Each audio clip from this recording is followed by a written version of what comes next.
नमस्कार, आप देख रहे हैं खबरें अभी तक और मैं आरती देशवाल। ये है हमारा खास बुलेटिन 24 की खबर। जी हाँ, यहाँ पर हम बात करते हैं सियासत की, क्योंकि देखिए 24 में होने हैं लोकसभा चुनाव से पहले वार पलटवार का एक दौर देखने को मिल रहा है। सियासी हलचल बढ़ गई है। शुरुआत करते हैं पहली खबर से।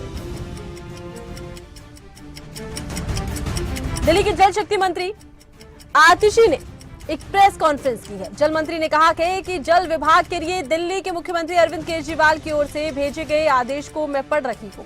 अरविंद केजरीवाल के लिए दिल्ली वाले सिर्फ उनके मतदाता नहीं हैं, वो दिल्ली वालों को अपने परिवार की तरह मानते हैं।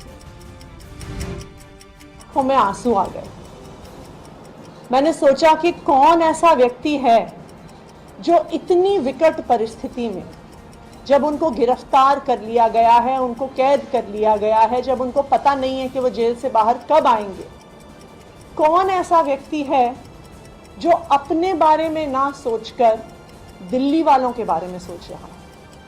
कौन ऐसा व्यक्ति है जो अपनी इतनी बड़ी तकलीफ के बारे में ना सोचकर दिल्ली वालों की छोटी छोटी पानी और सीवर से जुड़ी समस्याओं के बारे में सोच रहा है? ऐसा व्यक्ति वहीं इंडिया गठबंधन की रैली को लेकर दिल्ली के मंत्री सौरभ भारद्वाज ने बयान दिया और कहा कि रामलीला मैदान एक ऐतिहासिक जगह है। देश के बड़े बड़े आंदोलन रामलीला मैदान से हुए हैं। आम आदमी पार्टी का उदय रामलीला मैदान से हुआ। रामलीला मैदान एक ऐतिहासिक जगह है। देश के बड़े बड़े आंदोलन रामलीला मैदान से शुरू हुए। आम आदमी पार्टी का उदय रामलीला मैदान से हुआ। और मुझे लगता है कि जिस तरीके से सभी अपोजिशन पार्टियों को दबाने की कोशिश है, जनता की आवाज दबाने की कोशिश है, ये एक ऐसी जगह होगी, देश की राजधानी से पूरे विश्व के लोगों के पास ये मैसेज जाएगा कि भारत की केंद्र सरकार भारत में लोकतंत्र को मिटाने की कोशिश में लगी है। रामलीला मैदान एक ऐतिहासिक जगह है। देश के बड़े बड़े आंदोलन रामलीला मैदान से शुरू हुए। गठबंधन की प्रेस कॉन्फ्रेंस के दौरान दिल्ली के मंत्री गोपाल राय ने बयान दिया। उन्होंने कहा कि जिस तरह से दिल्ली के सीएम अरविंद केजरीवाल को गिरफ्तार किया गया है, उससे देश भर में वो सभी लोग जो संविधान से प्यार करते हैं और संविधान का सम्मान करते हैं, उनके दिलों में आक्रोश है। तानाशाही स्थापित करके चुने हुए मुख्यमंत्री को रात के अंधेरे में गिरफ्तार करवाते हैं, उसके खिलाफ जनता सड़क पर है। किसी को भी अपनी आवाज बुलंद करने नहीं दिया जा रहा है। हर आदमी को गिरफ्तार किया जा रहा है। हमारी पार्टी दफ्तर को सील कर दिया जा रहा है। बार बार सील हो रहा है। तो इस जो लोकतंत्र की हत्या हो रही है, इसके खिलाफ, इस तानाशाही के खिलाफ पूरा इंडिया गठबंधन 31 मार्च को रामलीला मैदान में 10 बजे रैली करने जा रहा है, जिसमें दिल्ली के साथ साथ पूरे देश भर के लोगों को, कार्यकर्ताओं को, सामाजिक संगठनों को, जो व्यापारी संगठन हैं, एनजीओज हैं, जितने आरडब्ल्यूए हैं, सबका हम।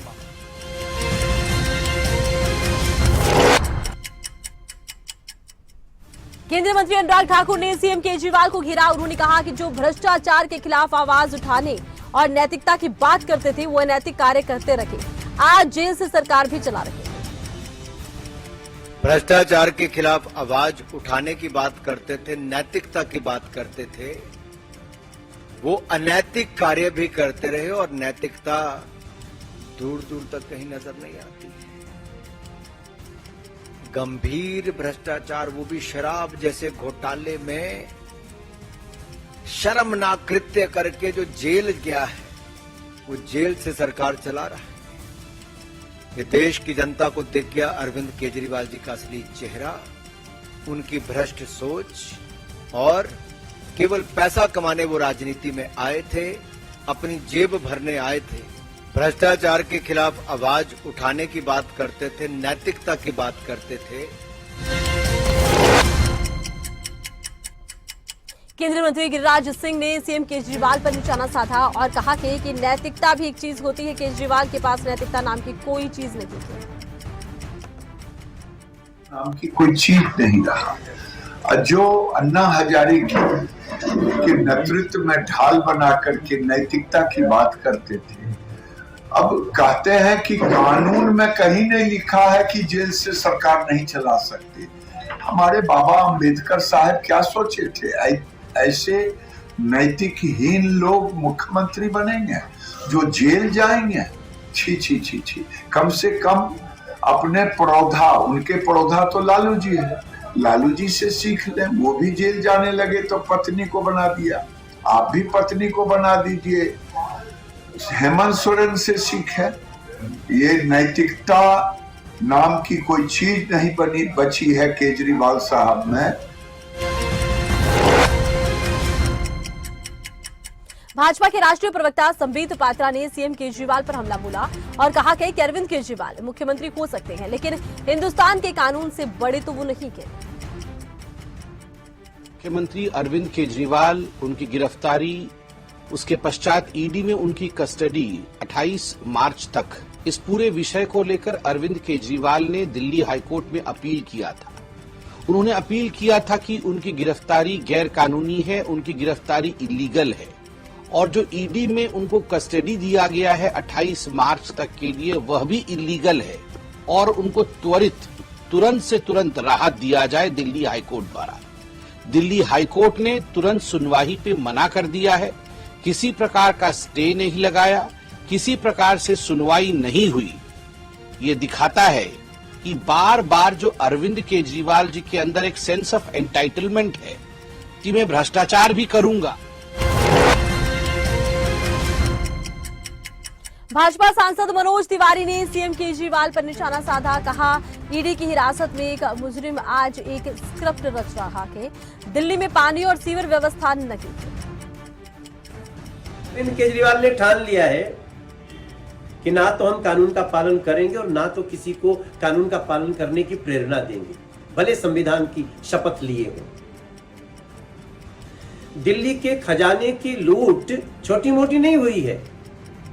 अगर हम कैलकुलेट करते हैं तो लगभग 5000 करोड़ से ज्यादा दिल्ली के खजाने का, जिससे झुग्गी बस्तियों में साफ पानी दिया जा सकता था, लोगों के घरों में नल से जल दिया जा सकता था, साफ पानी दिया जा सकता था, टूटी गलियों को ठीक किया जा सकता था, पानी के जल जमाव की निकासी हो सकती थी, बुजुर्गों के पेंशन दिए जा सकते थे, गरीबों के राशन कार्ड बनाए जा सकते थे, यमुना जी और दिल्ली की हवा को साफ किया जा सकता था।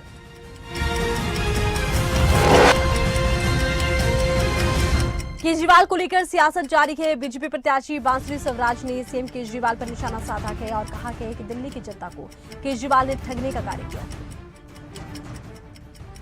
उनकी बाध्यता और उनकी वेदना, ये दोनों मैं समझ सकती हूँ। उनकी ये व्यक्तिगत वेदना जो आज वो सार्वजनिक कर रही हैं, मैं कहूँगी इस वेदना के लिए पूरी तरह जिम्मेदार हैं माननीय मुख्यमंत्री अरविंद केजरीवाल जी। उन्होंने अपने 100 करोड़ रुपए के किकबैक्स के लिए दिल्ली की जनता को 2002 से ज़्यादा करोड़ रुपयों के लिए ठगा है। अरविंद केजरीवाल जी की जवाबदेही बनती है उन माताओं और बहनों के प्रति जिन्होंने इस शराब नीति के कारण 9 आंसू रोए हैं। अरविंद केजरीवाल जी की जवाबदेही बनती है अपनी पत्नी, अपने परिवार और दिल्ली की जनता के प्रति, जब उन्होंने 9 समन्स का निरादर करके ईडी को विवश करा कि उनको कस्टोडियल इंटेरोगेशन के लिए।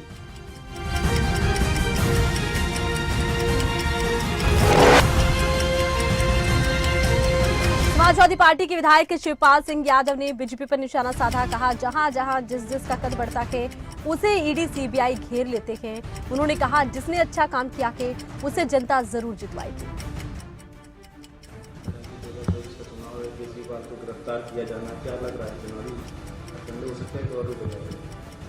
देखिए, इन लोगों का कद बढ़ रहा था। जहां जहां जिसका कद बढ़ता है उसी को ईडी सीबीआई के घेरे में लाया जाता है। देखिए, ये सब जनता निर्णय करेगी। अब जनता निर्णय कर देगी इसमें चुनाव में कौन किसे जिताती है। जिसने अच्छा काम किया है उसे जरूर जनता जिताएगी और उसे जनता पसंद करती है।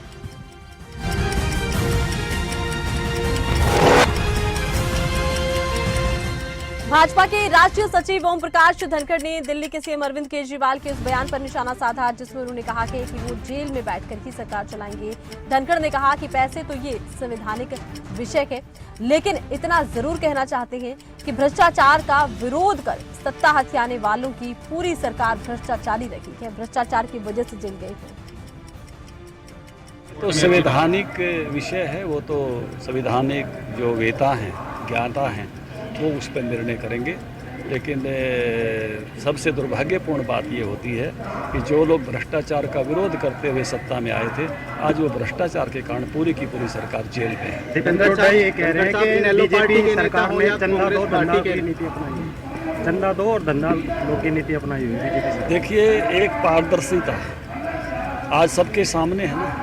चंदा तो सारी पार्टियां जब से देश आज़ाद हुआ,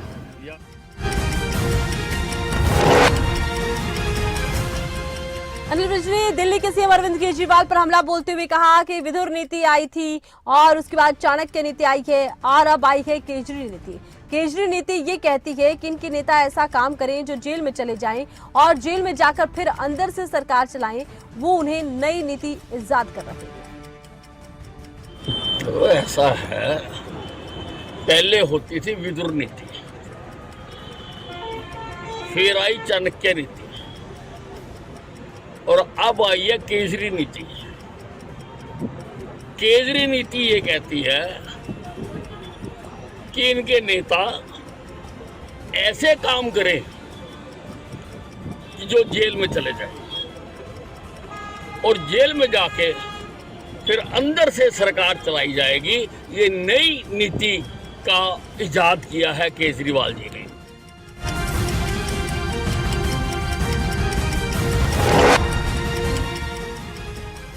कुरुक्षेत्र पहुंचे राज्य मंत्री महिपाल ढांडा ने केजरीवाल की गिरफ्तारी पर प्रतिक्रिया दी। ढांडा ने कहा, अगर कोई साफ स्वच्छ आदमी है तो उसको ईडी के सामने पेश होने में कोई दिक्कत होनी नहीं चाहिए थी। उन्होंने कहा, लोकतंत्र से ऊपर कोई भी नहीं है और कानून अपना काम कर रहा है। राज्य मंत्री महिपाल ढांडा ने कहा कि जो भी अपने फायदे के लिए पॉलिसी बनाकर काम करेगा, उसका सरकारी एजेंसियां क्या उसे बख्शेंगी? नहीं, जब तक लोकसभा का चुनाव भी नहीं आया था, डिक्लेयर भी नहीं हुआ था, उससे भी बहुत पहले 9 बार सम्मन भेजे। उसको कहा ईडी ने कि भाई तू आ जा, पेश हो जा, अगर तेरे को कोई दिक्कत ना है, अगर तू चोर नहीं है, अगर तूने कोई बदमाशी नहीं की है, तो अगर साफ सुथरा आदमी है तो जाके पेश होने में क्या प्रॉब्लम थी। और हम कौन होते हैं ठोकने वाले? बीजेपी ने थोड़ा ठोका है, ये तो इसके कारनामे में ठोका है। अब संविधान तो भाई सब सबके लिए एक जैसा ना। अरविंद केजरीवाल की गिरफ्तारी पर हरियाणा के ऊर्जा मंत्री रणजीत सिंह चौटाला ने कहा कि कानून अपना कार्य कर रहा है और पूर्व प्रधानमंत्री इंदिरा गांधी भी गिरफ्तार हुई थी। आपातकाल के दौरान कांग्रेस ने भी बहुत सारे नेताओं को गिरफ्तार किया था। मेरे पिता और मेरे 2 भाई भी गिरफ्तार हुए थे। देखिए, कानून अपने तरीके से काम करता है। इस देश में इंदिरा गांधी जी प्राइम मिनिस्टर रही हैं, वो भी गिरफ्तार हुई थी। वो जो एलिगेशन लगाता है वो ये नहीं देखते, देश का कोई नेता नहीं जिसको इन्होंने छोड़ा हो। इमरजेंसी लगा के सब जो बहुत अच्छे जयप्रकाश नारायण जैसे आदमी को अरेस्ट करा था। हमारे अपने परिवार में मेरे फादर को, मेरे 2 भाइयों को भी इस कांग्रेस ने अरेस्ट करा है। और इसमें मतलब ये नहीं कहना चाहिए, कानून अपने तरीके से काम करता है। अब कुछ उन्होंने करा होगा, चीज़ें सामने आ रही हैं जो आप भी देख रहे हैं, टीवी पे देख रहे हैं कि बहुत बड़ी डील थी शराब की जिसमें ये चीज़ है। और मेरे ख्याल में अभी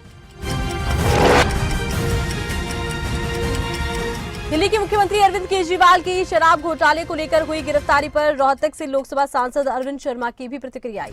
अरविंद शर्मा का कहना है कि कानून से ऊपर कोई नहीं है, कानून अपना कार्य कर रहा है। बता दें, अरविंद शर्मा कोसली में आयोजित होली मिलन समारोह के दौरान सांसद अरविंद शर्मा और कोसली विधायक लक्ष्मण सिंह पत्रकारों से बातचीत कर रहे थे। मैं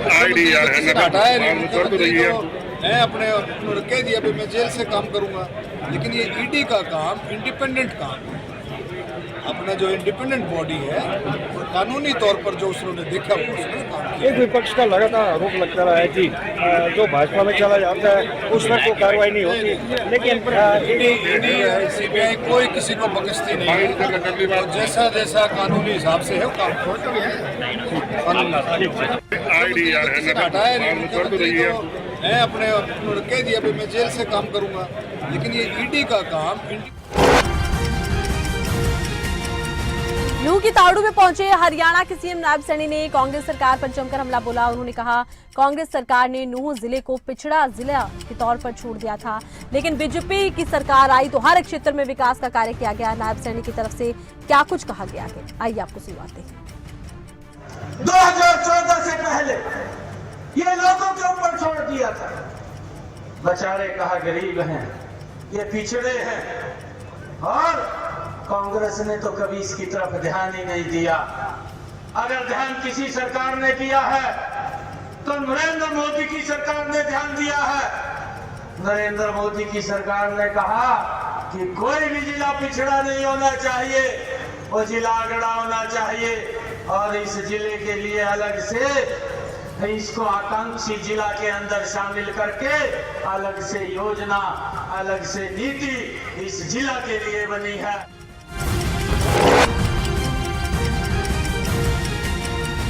करनाल पहुंची कांग्रेस नेता कुमारी सैलजा ने प्रदेश की बीजेपी सरकार पर हमला बोला। उन्होंने कहा चेहरा बदलने से कुछ नहीं होगा, जो पुरानी बात थी वही चल रही है। वहीं सैलजा ने लोकसभा चुनाव लड़ने को लेकर पूछे गए सवाल का जवाब देते हुए कहा कि जो फैसला हाईकमान द्वारा लिया जाएगा वही मान्य होगा। साथ ही उन्होंने केजरीवाल की गिरफ्तारी को लेकर भी प्रतिक्रिया दी। बदले हैं लेकिन कुछ नहीं बदला, यहाँ पर जो पुरानी बात थी वही चल रही है। हम सीएम सिटी में देख रहे हैं कि पहले जो सिस्टम था वही भ्रष्टाचार, प्रशासन, कुछ काम हो नहीं रहे, चुनाव बिल्कुल आ गया है, लेकिन ऐसा लगता है कि बदलाव के बावजूद कोई बदलाव नहीं है। आने वाला समय बताएगा, और वो शुरुआत यहाँ से करनाल से ही होगी। हमारी सैलजा चर्चा चल रही है सिर्फ।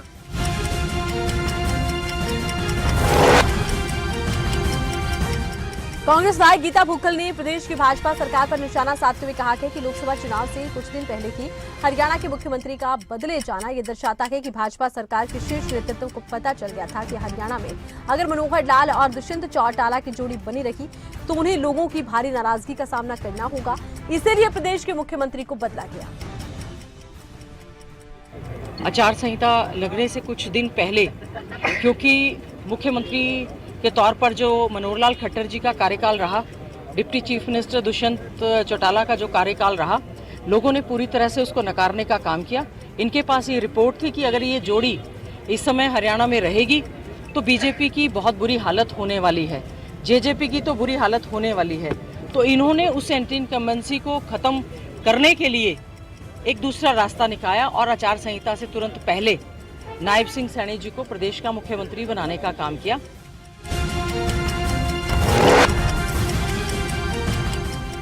कांग्रेस को अलविदा कर जेजेपी पार्टी में शामिल होने वाले पूर्व विधायक राव बहादुर सिंह ने कहा कि कांग्रेस पार्टी ने उन्हें लोकसभा का टिकट नहीं दिया था, उनके साथ पक्षपात किया गया। यही वजह है कि उन्होंने कांग्रेस पार्टी को छोड़कर जेजेपी पार्टी को ज्वाइन किया। राव बहादुर सिंह ने इनेलो और जेजेपी को लेकर एक बड़ी बात कही। उन्होंने कहा जेजेपी में शामिल होने के बाद उनका प्रयास रहेगा कि इनेलो और जेजेपी को एक किया जाए ताकि पार्टी की ताकत और ज्यादा बढ़े। हालांकि इस मामले में अभी तक ना तो इनेलो ने एक भी बात ऐसी कही है और ना ही जेजेपी के मुखिया ने, लेकिन जेजेपी में शामिल होने वाले राव बहादुर सिंह ने चौटाला परिवार को एक होने की नसीहत दी है। को अलविदा मैंने उसको इसलिए किया कि 8 साल तक आप भी यही थे। जिस प्रकार की हमने कांग्रेस पार्टी की नीतियों को लेकर के पूरे हरियाणा प्रदेश बल्कि हमारे अन्य प्रदेश भी थे, उनमें भी हमने कांग्रेस पार्टी की नीतियों को लेकर के।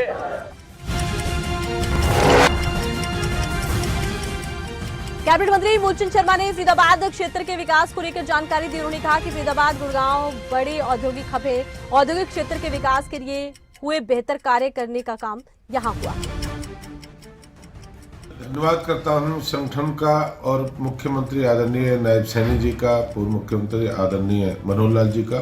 मुझे इतना बड़ा विभाग दिया है और इतना भरकम भारी महकमा है जो औद्योगिक से जुड़ा हुआ है और आम व्यक्ति के रोजगार से जुड़ा हुआ है। इस पर हम काम करेंगे और पहले भी देश दुनिया के मानचित्र पर था, इसको आगे ले जाने का काम करेंगे, अपनी पहचान बनाने का काम करेंगे और इस विश्वास को हम कायम रखेंगे। फरीदाबाद और हरियाणा गुड़गांव में एक औद्योगिक क्षेत्र है, इसमें ज़्यादा से ज़्यादा लोगों को रोजगार मिले और ज़्यादा लोगों को समय पे इलाज मिले। आम व्यक्ति के फूड एंड सप्लाई का, किसान की फसल के उठाव खरीदारी समय पे हो।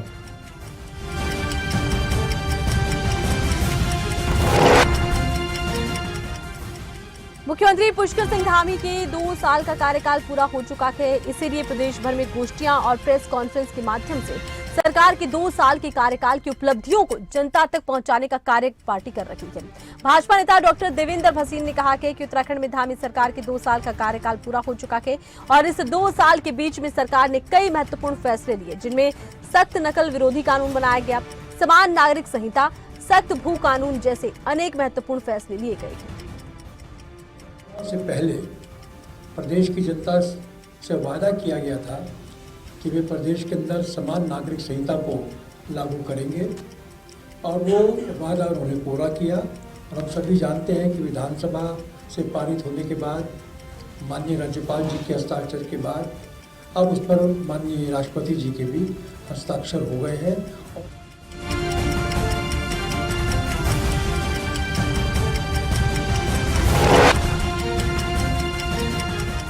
उत्तराखंड समान नागरिक संहिता पर मुख्यमंत्री पुष्कर सिंह धामी ने बयान दिया। कहा, 2022 के चुनाव के दौरान जब हम जनता के बीच गए थे तो हमने वादा किया था कि नई सरकार बनते ही हम यूसीसी लागू करेंगे। हमने वो वादा निभाया भी है। यूनिफॉर्म सिविल कोड हमारा उत्तराखंड की जनता के साथ हमारा संकल्प था, हमारा वायदा था।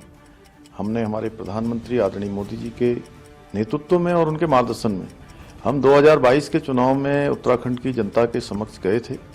उस समय हमने ये संकल्प अपना रखा था कि नई सरकार के गठन होते ही हम यूसीसी को लागू करेंगे और हमने ये वायदा पूरा किया है। इसमें माननीय राष्ट्रपति महोदय का भी हमको अनुमोदन मिल गया है, स्वीकृति मिल गई है, उसकी प्रक्रिया चल रही है और उसके लिए सभी विभागों के स्तर पर एक कमेटी भी बनी है। श्री शत्रुघ्न सिंह जो हमारे पूर्व मुख्य सचिव हैं,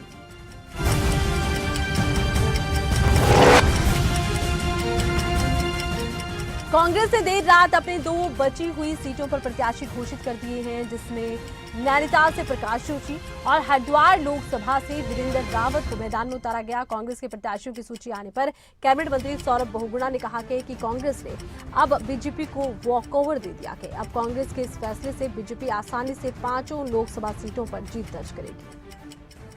कांग्रेस का सिलेक्शन है कैंडिडेट्स का, उसमें मैं बहुत ज्यादा टिप्पणी तो नहीं करूंगा। ये कांग्रेस की अपने अंदरूनी एक उनकी सिस्टम है जिसमें वो टिकट डिक्लेयर करते हैं। लेकिन एक चीज स्पष्ट हो गई है कि कांग्रेस ने 3 लोकसभा सीट पे भारतीय जनता पार्टी को वॉकओवर दे दिया। उन्होंने मान लिया है कि ये सीटें हम नहीं जीतेंगे और ऐसा नहीं कि दूसरी 2 सीटों पर भी वो जीत नहीं रहे, लेकिन चलिए फिर भी कोई प्रत्याशी जो थोड़ा बहुत हो सकता है कि टक्कर दे सके। लेकिन जिस तरीके से इन्होंने कल 2 टिकट अपने डिक्लेयर किए हैं, ये स्पष्ट दिखाता है कांग्रेस का शीर्ष नेतृत्व चुनाव लड़ने से डर गया है।